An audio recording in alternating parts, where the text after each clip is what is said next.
बिस्मिल्लाहिर्रहमानिर्रहीम, अस्सलाम वालेकुम। Welcome to my YouTube channel maths with Afsha. Class 8 हम कर रहे थे एक्सरसाइज 5 के फर्स्ट 5 क्वेश्चन मैं अपनी वीडियो में अपलोड कर चुकी हूँ। आप मेरे चैनल पे जाके इन 5 क्वेश्चन रिलेटेड वीडियो अंडरस्टैंड कर सकते हैं।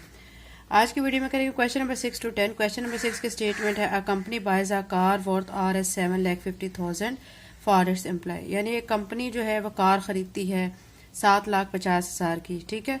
The car is damage in an accident. Car जो है वो डैमेज हो जाती है एक एक्सीडेंट में।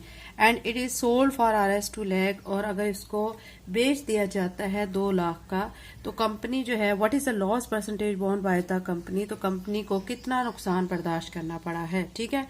ये तो जाहिर बात है बच्चों, आपको पता चल रहा होगा स्टेटमेंट से ही कि कार खरीदी गई 7,50,000 की, और एक्सीडेंट के बाद जब वो डैमेज हो गई तो उसको 2 लाख का बेच दिया गया।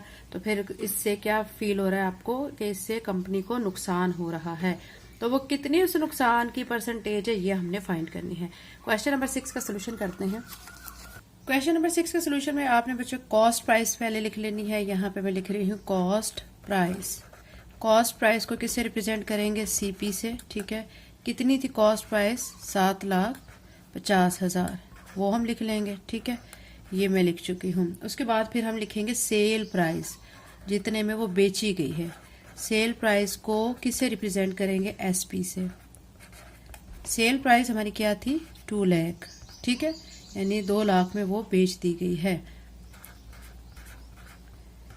अब क्या करेंगे कि हमें यहाँ पता चल रहा है कि यहाँ पे लॉस हो रहा है, तो लॉस के लिए हम लॉस का फार्मूला अप्लाई करेंगे। लॉस लिख के cost price minus sale price. अब कॉस्ट प्राइस क्या थी? ठीक है, वो थी 7,50,000 माइनस करेंगे सेल प्राइस 2 लाख। ठीक है, ये हमने माइनस जब करना है तो माइनस करने के बाद जो लॉस आ रहा है वो कितने का आ रहा है? 5,50,000। ठीक है, ये आ गया है लॉस। अब इस लॉस की हमने क्या फाइंड करनी है? परसेंटेज। तो हमें क्वेश्चन में हम यहाँ पे मेंशन भी कर देते हैं कि लॉस परसेंटेज ये हमने फाइंड करनी है। ठीक है, आप ऊपर डेटा में ये भी ऐड कर ले, लॉस परसेंटेज हम फाइंड करेंगे। अब हमने लॉस परसेंटेज के लिए फार्मूला अप्लाई करना है। यहाँ पे लिखेंगे लॉस परसेंटेज। लॉस परसेंटेज का फार्मूला क्या होता है? Loss divided by cost price multiply by 100 और साथ में परसेंट का साइन। ठीक है, ये परसेंटेज का साइन आता है। ठीक है, उसके बाद अब आपका जो लॉस आया हुआ है यहाँ पे, उस लॉस को लिख देंगे 5,50,000। ठीक है, उसके बाद कॉस्ट प्राइस क्या थी वो लिख देंगे। कॉस्ट प्राइस थी 7,50,000। ठीक है, अब ये हमने कॉस्ट प्राइस लिख दी है, मल्टीप्लाई बाय 100 परसेंटेज, ये साइन भी हमने डाल दिया है। अब हम कर लेंगे इनकी कटिंग। कटिंग करने के बाद आप देख सकते हैं कि पहले मैं क्या करूंगी, ये 4 0 जो है इस 4 0 से कट कर दूंगी। ठीक है, फिर क्या करेंगे, हम 55 को 100 से मल्टीप्लाई करेंगे तो 55 क्या आ जाएगा? 100 आ जाएगा, साथ 2 0 आ जाएंगे, नीचे 75। अब हम इसको अंदर रखेंगे और 75 पे डिवाइड कर लेंगे। जब डिवाइड करेंगे तो हमारा आंसर क्या आ जाएगा? 73.33%। तो ये कंपनी को लॉस परसेंटेज है जो कि बेयर करना पड़ रही है, बर्दाश्त करना पड़ रही है। ठीक है, यही हमने फाइंड करना। तो क्वेश्चन नंबर 6 कंप्लीट हो गया। क्वेश्चन नंबर 7 करते हैं। क्वेश्चन नंबर 7 की स्टेटमेंट है, a shopkeeper wants to offer a discount on all items in a shop. एक दुकानदार है जो कि डिस्काउंट के ऑफर लगाना चाहता है अपने तमाम आइटम्स में शॉप पे। The most expensive item in the shop has price of Rs 100। जो शॉप में सबसे एक्सपेंसिव आइटम है उसकी प्राइस क्या है? 100 है।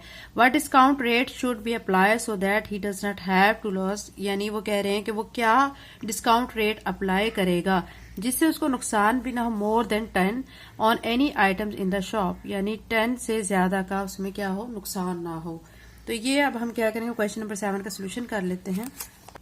क्वेश्चन नंबर 7 के सोल्यूशन में बच्चों हमें जो मार्क प्राइस है वो हमें आइटम की सबसे जो एक्सपेंसिव आइटम है उस शॉप में वो कितनी बताई गई है? 100 बताई गई है। तो पहले हम वो लिखेंगे mark price.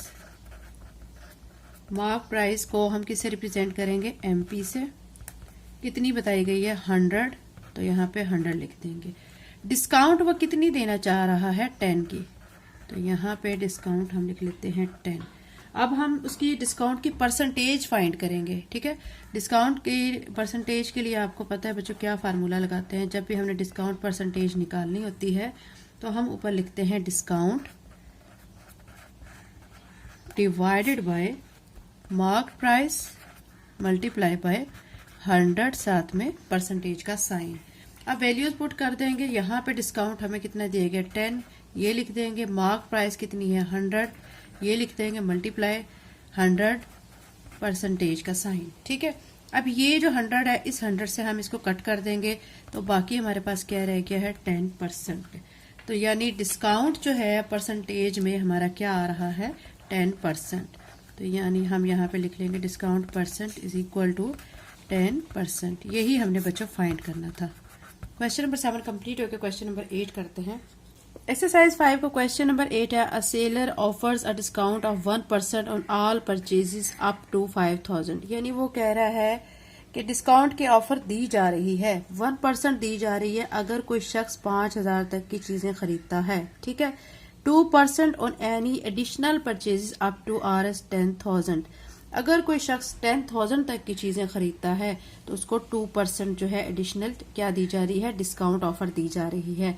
And 3% on any purchases between Rs 10,001 and Rs 15,000। यानी वो कह रहे हैं 3% जो है परचेजेस को वो फिर डिस्काउंट ऑफर दे रहा है, लेकिन किस रेंज में दे रहा है। यानी अगर कोई शख्स 10,001 से 15,000 तक की रेंज में चीजें खरीदता है तो उसको 3% जो है डिस्काउंट ऑफर दी जा रही है।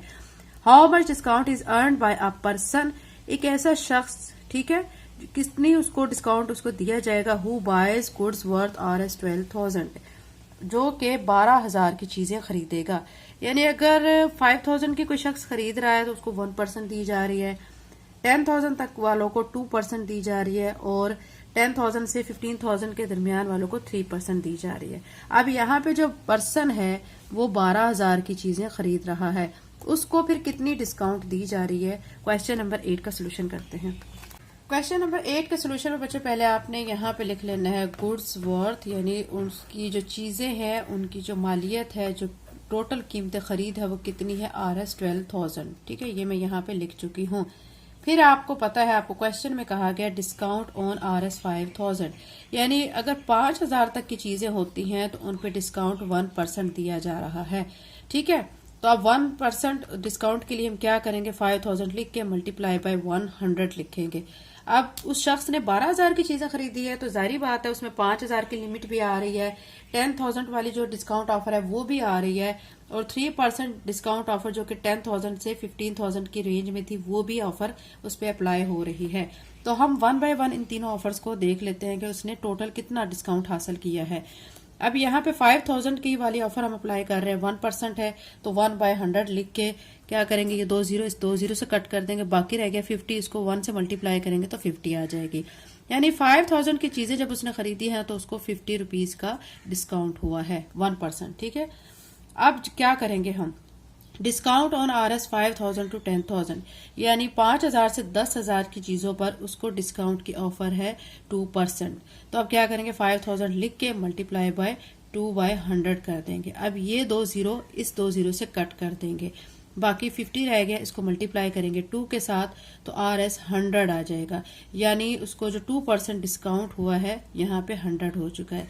एक डिस्काउंट 50 आ चुका है, ठीक है, और 1% पे 2% पे 100 आ चुका है। अब हम देखेंगे डिस्काउंट ऑन Rs 10,000, ठीक है, 1, यानी 10,001 से 15,000 तक कितना डिस्काउंट किया जा रहा है, ऑफर 3% किया जा रहा है। अब आप देख चुके हैं कि उसने टोटल 12,000 की चीजें खरीदी हैं, 5,000 हम 1% में कर चुके हैं। ठीक है, 5,000 यहाँ पे, 5,000 सेकेंड 2% के लिए हम इसमें ऐड कर चुके हैं।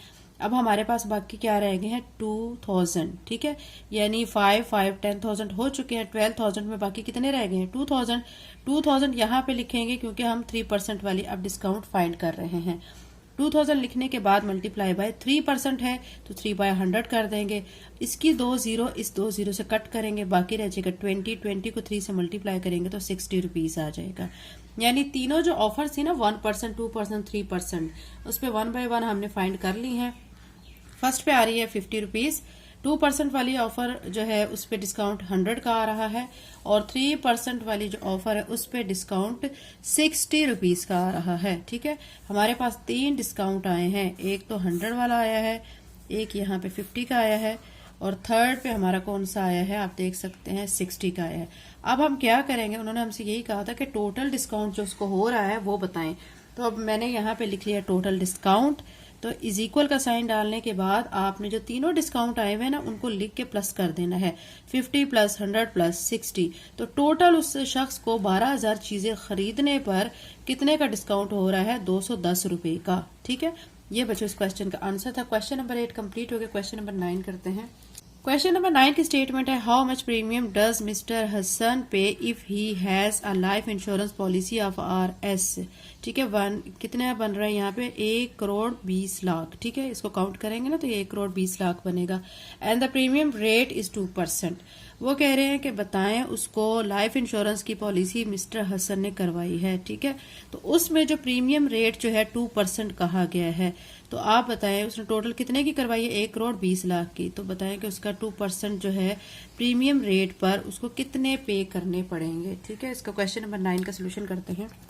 क्वेश्चन नंबर 9 के सोल्यूशन में आपने पहले लिख देना है इंश्योरेंस, कितने की इंश्योरेंस उसने करवाई थी, 1 करोड़ 20 लाख की, ये लिख दिया है। फिर प्रीमियम रेट कितना दिया गया, क्वेश्चन में आपको 2% दिया गया है। आपको पता है जब परसेंटेज को हमने खत्म करना होता है तो उसके लिए क्या लगाते हैं, नीचे 100 लगा देते हैं। अब यहाँ पे क्या करेंगे, 1 करोड़ 20 लाख लिखने के बाद, ठीक है, तो यहाँ पे मैं लिख रही हूँ मल्टीप्लाई बाय 2 लिखना है और परसेंटेज का साइन खत्म करेंगे तो 100 आ जाएगा। अब आपने क्या करना है, 2 जीरो को 2 जीरो से कट कर देना है। बाकी आपका क्या रह गया है, 1s 10s 100,000 10,000 लाख, 1,20,000 है। इसको आपने 2 से मल्टीप्लाई कर देना है। जब आप इसको 2 से मल्टीप्लाई करेंगे तो ये कितनी अमाउंट बन जाएगी, 2,40,000 बन जाएगी। ठीक है, यानी उसको ये वाली रकम जो है पे करनी होगी। ये क्वेश्चन नंबर 9 बच्चों कंप्लीट हो गया। क्वेश्चन नंबर 10 करते हैं। एक्सरसाइज 5 को क्वेश्चन नंबर 10 है, a car bought for RS, यानी वो कह रहे हैं एक कार खरीदी गई है। ठीक है, और उसमें अमाउंट आपको गिवन है और 5% जो है हर दफा उसकी प्राइस में कमी आ रही है। What is the insurance premium paid in the first year. आपसे यहाँ 3 चीजें पूछी गई हैं कि फर्स्ट ईयर में उसको कितनी पे करनी होगी अमाउंट, सेकंड ईयर में और थर्ड ईयर में, यानी जब वो खरीदी है उसने, ठीक है, उसकी जो कार का जो प्रीमियम है उसमें उसको 3 सालों का आपने बताना है कि 3 साल जो उसको कितनी कितनी अमाउंट मतलब उसको पे करनी होगी। क्वेश्चन नंबर 10 का सोल्यूशन कर लेते हैं। क्वेश्चन नंबर 10 के सोल्यूशन में आपने पहले कॉस्ट प्राइस लिख लेनी है जिसको CP से रिप्रेजेंट करना है और आगे गिवन अमाउंट लिख देनी है। प्रीमियम रेट उन्होंने दिया है 5%। आपको पता है कि जब भी परसेंटेज का साइन खत्म किया जाता है तो उसको 100 से डिवाइड किया जाता है। अब हमने 3 साल की जो है वो निकालना है। ठीक है, उसको कितनी कितनी उसको प्राइस पे करनी होगी। तो फर्स्ट ईयर जो है प्रीमियम, जो फर्स्ट ईयर का प्रीमियम पहले फाइंड कर लेते हैं। यहाँ पे आप देख सकते हैं कि ये मैंने अमाउंट लिख के 5 लिखने के बाद परसेंटेज के साइन को खत्म किया तो 100 लगा दिया है। अब क्या करेंगे कि ये 2 जीरो जो है इस 2 जीरो से हम कट कर देंगे। बाकी हमारे पास क्या रह गया, आप देख सकते हैं 1s 10s 100,000 10,000, यानी 10,000 रह गया है और 5 है। 10,000 को 5 से मल्टीप्लाई करेंगे तो 50,000 आ जाएगा। ये 50,000 मैं लिख चुकी हूँ। अब हम क्या करेंगे, सेकंड ईयर की प्राइस फाइंड करेंगे। सेकंड ईयर प्राइस लिखने के बाद जो टोटल अमाउंट थी हमारी, ठीक है, उसमें से हमने, यानी हमारी टोटल अमाउंट 10 लाख थी, उसमें से हमने 50,000 को कर देना है माइनस, तो बाकी हमारी अमाउंट आ जाएगी 9,50,000। ये सेकंड ईयर की प्राइस आ चुकी है। अब सेकंड ईयर का प्रीमियम फाइंड करेंगे, यानी सेकंड ईयर जो प्रीमियम होगा, जो उसने अमाउंट पे करनी होगी वो कितनी वो पे करेगा। 10 लाख लिखने के बाद 5 लिख देना है, क्योंकि प्रीमियम रेट 5 है, ये याद रखें, हर एक में आपने 5 लगाना है। 5 लिख के नीचे 100 लिख देना है। इसकी 2 जीरो इस 2 जीरो से कट करेंगे, अगेन आपके पास क्या रह जाएगा, यहाँ पे आप देख सकते हैं क्या फिर अमाउंट रह जाएगी। सॉरी बच्चों, यहाँ पे ना आपने क्या करना था, यहाँ ये वाली अमाउंट लिखनी है 9,50,000। तो यहाँ पे मैं लिखूंगी 9,50,000। ये 2 जीरो इस 2 जीरो से कट करेंगे, बाकी जो आपका रह जाएगा 9,500। ठीक है, तो इसको हम जो है इसके साथ 5 के साथ मल्टीप्लाई करेंगे तो आपका आंसर आ जाएगा 47,500। तो ये आपका आंसर आ जाएगा। अब यहाँ बच्चों देखें ये 4 जीरो थी, तो यहाँ पे मैंने 10 लाख लिखा हुआ था, तो यहाँ पे अमाउंट हमने जो माइनस करके आई भी है ना, ये अमाउंट यहाँ पे मेंशन करनी है 9,50,000। तो ये देखें 9,50,000, तो ये एक जीरो हम इसमें ऐड नहीं करेंगे। ठीक है, कितनी जीरो है? 4 जीरो है। 4 जीरो में से 2 जीरो को 2 जीरो से कट कर देंगे। ठीक है, तो ये जब 2 जीरो कट जाएंगे बाकी रह गया 9,500। 9,500 को आपने 5 के साथ जरब देनी है, मल्टीप्लाई करना है, तो फिर आपका आंसर आएगा 47,500। ठीक है, ये चीज आपको क्लियर हो गई होगी। उसके बाद ये हमारी आ चुकी है सेकंड ईयर का प्रीमियम। थर्ड ईयर की प्राइस फाइंड कर लेते हैं, फिर उसका प्रीमियम फाइंड करेंगे। थर्ड ईयर की प्राइस के लिए जो हमारे पास अमाउंट थी 9,50,000, इसमें से हमने माइनस कर देना है 47,500 को। माइनस जब करेंगे तो हमारे पास आ जाएगा 9,02,500, ये आ चुकी है। अब इसका प्रीमियम फाइंड कर लेते हैं कि थर्ड ईयर प्रीमियम जो है फिर उसको कितना पे करना होगा। 9,02,500 लिखने के बाद मल्टीप्लाई बाय 5/100, इस 2 जीरो को इस 2 जीरो से कट कर देंगे, बाकी आपके पास 9,025 बच गया। 9,025 को जब आप 5 से मल्टीप्लाई करेंगे तो आपके पास आ जाएगा 45,125। ये आपके पास थर्ड ईयर प्रीमियम का रेट आ चुका है जो आपने देना है। यहाँ पे आप देख सकते हैं हमने तीनों जो है अमाउंट फाइंड कर लिए हैं। फर्स्ट ईयर प्रीमियम जो है हमारे पास क्या आ चुका है, RS, ठीक है, 50,000। सेकेंड ईयर का क्या आ चुका है 47,500, और थर्ड ईयर का क्या आ चुका है 45,125। क्वेश्चन नंबर 10 बच्चों कंप्लीट हो चुका है। अगर आप मेरे चैनल पर नए हैं और अगर आपने चैनल को सब्सक्राइब नहीं किया तो काइंडली सब्सक्राइब करें, वीडियो को लाइक करें। Thank you and Allah Hafiz.